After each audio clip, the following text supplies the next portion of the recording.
Hello, I'm Kristen. I've been a police wife for almost 10 years, and I am so excited to share with you today what I learned and my take-home messages from Theo Vons this past weekend podcast, where he interviewed a retired police officer. So as a police wife, what are the key take-home messages for me? And I hope that it will help you, and I hope you listen to it because it was so good. So the first thing that is relevant that Rick, my husband, has talked about, he's been a police officer for 16 years in Los Angeles, the same department that the sergeant was from that was on the podcast. And so it was kind of interesting for me to reflect and compare what Rick has talked about being on for 16 years versus this person who has retired. I think he was on for over 20 years.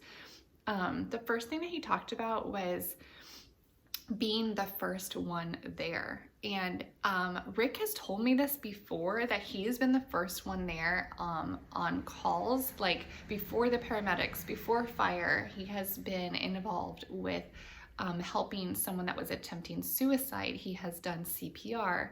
And this retired officer added something that hadn't really understood before. And he said that they're the first ones there because they're already out driving and patrolling, right? So paramedics may be leaving from a different location, or they may be leaving from an office or a station, just like fire would. And so because officers are always patrolling, they're often the closest one there. So they may be the first one there. And then this retired officer talked about doing CPR on a baby and an older lady, and those stories are graphic, but Theo Von always makes it, he kind of tries to make it as light as possible. So I really enjoyed that because a dark sense of humor is very much so a thing in our lives as police families, and I use it on my Instagram where I post funny reels. And so I really appreciated that. But I feel that just clarification that that's the reason that they're the first ones there, because they're already on the streets. It was really helpful for me to hear. I don't think Rick has ever really clarified that to me. Maybe it's obvious to him because he's in the car and it's obvious, but it really helped me to understand why Rick is well, often we're the first ones there, fire will show up later. And they definitely hand off the situation to paramedics or fire if necessary.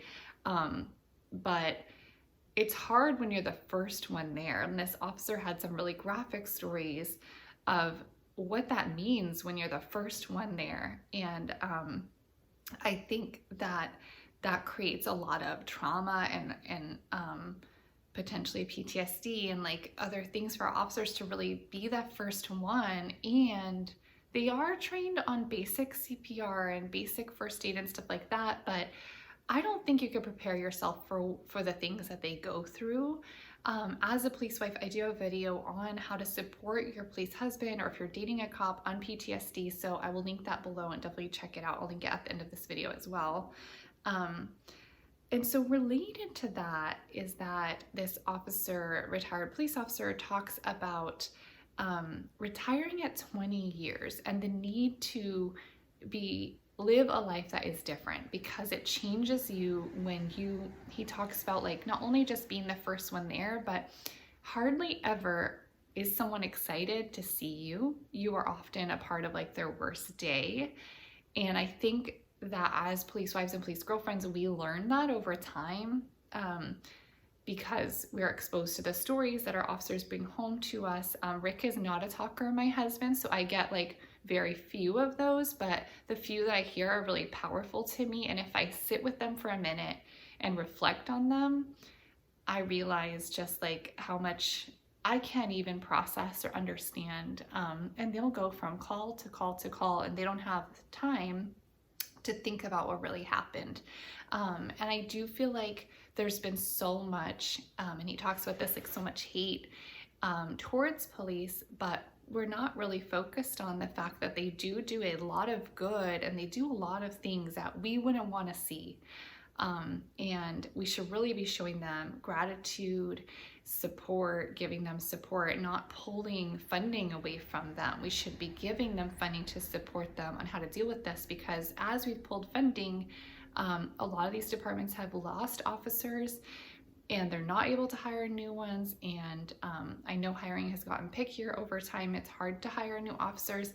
And then we have the few that are on the streets doing more of this, going from one thing to the next and not being able to breathe or not being able to take a lunch break and stuff like that. And so I was so thankful for this officer's rawness in telling us the real stories so that the world can hear it, because I think we hear it as police wives, but anyway, it was so helpful. So the 20-year retirement thing really hit me hard because Rick's been on for 16 years, and I can see a change in him that people in my last video was talking about, like people calling him sir now, and he's like on the senior side of law enforcement now. And that was like a weird transition that happened a couple years ago. Like all of a sudden the newer guys calling him sir, and he like wasn't used to that because he's not a supervisor or anything like that. But I do think what I see and what I reflected on in my Police Wife devotional book, where I talk about like 42 stories from our dating years and our police wife life, and I have Bible verses and prayers and kind of reflect on lessons that I've learned from common themes that I know you'll relate to if you're a police wife or police girlfriend, is that taking time off together, and even more so like looking forward to that retirement and starting to plan what that's going to look like, is so meaningful for them to have hope. Like in those really hard days of like trauma after trauma and overtime after overtime. And I know I will never fully understand what Rick sees or goes through, but I see the consequences of it and the symptoms of it. But what I do see is that when we go camping, or we go up, we got a cabin in the mountains a couple years ago, when he is out there in his element, like he is the happiest I've ever seen him. So we went camping at Big Sur, which is so amazing. So if you live in California, if you haven't been there, like it truly is amazing.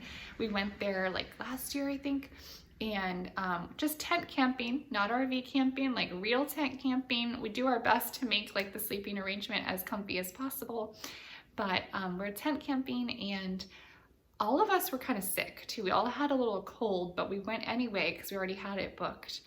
And while we're there, Rick is working all the time. He puts up the tent for us, like he starts the fire, he's always keeping it going, adding wood, like making sure he's always working. And I feel kind of useless. It's just not my thing. I'm like not really good with that kind of stuff. But I watch the kids, you know, sometimes I supervise the fire, but he told me, he's like, you know, I could live here. And I was like, in this campsite, like in the tent? And he said, yeah. And he said it confidently. And as I reflected on that, I was like, you know, this is because he needs it. Like he needs a break from the craziness of his job. And so I think when this retired officer on Theo Vons this past weekend podcast is talking about just doing 20 years and then having another career maybe, or another life that's different, that's less traumatic, that's more relaxing, like it is so important for them to live long and healthy lives because it's so hard on them. So I really appreciate him saying that. And I think a lot of officers have to stay longer because they're like the breadwinner, the only one that's working, or they don't know of other options for them to work or do something else after retirement. But I really appreciate him saying that, and it's been hitting home closer to us as a family as well, that like Rick might be closer to retirement obviously than when he first started. So that's something very real. The last thing that I wanted to bring up that I learned a lot, or just reflected on more from this podcast, was that this sergeant was talking about the police being ostracized and the need for more private security. And this has always bothered me because locally our politicians have been quite negative about police and like police hate and how much police need to have more training and racism and all of this stuff. But at the same time, they will hire private off-duty officers to be their security. That drives me nuts. Like Rick has informed me of that, and his coworkers will do it. Rick doesn't have to work off duty, like overtime a lot, because I work too, but I know some officers do it for the extra money. But in these poor areas, they can't do that. They can't hire extra officers or private security, right? And so it's like we're just punishing them by taking those officers on the street and defunding and stuff like that. We're just punishing the poorer people. And I really appreciated this retired officer reflecting on that, because I see that as a problem for our communities. So I hope that you enjoyed this reflection, and I hope you'll check out that podcast. Like, it's not easy to listen to, so if it's too dark for you, then don't, but I think it's nice for us police wives and girlfriends to hear some from a perspective of an officer that is willing to open up, because a lot of times our officers don't. Maybe they come home and they want to have boundaries from work and home, and that's how Rick is. So he tells me little bits here and there, but it was helpful to hear those stories and just to be raw. So thank you so much. I hope that you enjoyed this video and it was helpful, and I look forward to seeing you next Monday. I post new videos every Monday, 6 a.m. Pacific Standard Time. I'll see you in the next one. Have a great day.